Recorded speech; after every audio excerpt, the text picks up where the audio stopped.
يعني اگر کەسێک وفات بکات لەبەرەوەی نەشتەرگەری بۆ نەکرێ، کەسێک وفات بکات لەبەرەوەی عملیاتی بۆ نەکرێ، والله بالله لە قیامەتە هەمومان تاوانبارە بین، هەمومان گوناهبارە بین، هەموو مەسئولین لەوەی کە بە چاوی خۆمان نەبینین سێ ئەو دادەیەکە.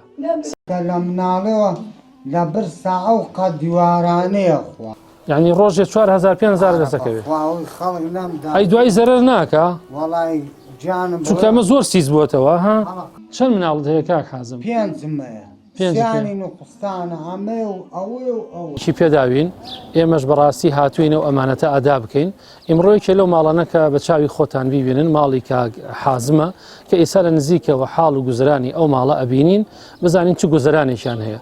بۆیە ئەو خێرخوازانە با دڵیان خۆش بێ کە ئێمە دەستێکی ئەمینین و بە سادقانە ئەو ئەمانەتیە ئەگەێنینە ئەم ماڵانە کە ئێستا لە نزیکەوە بە خۆتان ئەم ماڵە ئەبینن ئێمەش و ئێوەش چەند دڵمان خۆشە بێ کاتێک کە دڵی ئەم ماڵانە خۆشەکەین بە چاوی خۆتان ماڵی کاک حازم ببینن کە ئەلحەمدوللا ئێمە ڕۆژانە ئیش و کارمان ئەمەیە ئەگەڕین بە دوای ئەم ماڵانەیە و ئەو دەستە ئەمینین کە ئەو ئەمانەتی خراوەتە سەرشانمان سوپاس بەخوای پروردگار لە جێی خۆیە ئەمانەتەکان ئەگەێنین بۆ ماڵە هەژارانە. کاک حازم جان سەلام عەلەیکوم.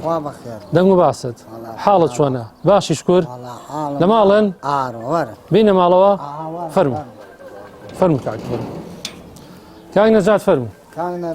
فەرموو کاک حازم تەشریف بەرە. ئەمە چییە کاک حازمە توورە؟ وەڵای ئەوە کوڕە ڕۆژ وە 4,000 دەسەکەوێت. چەندەیە؟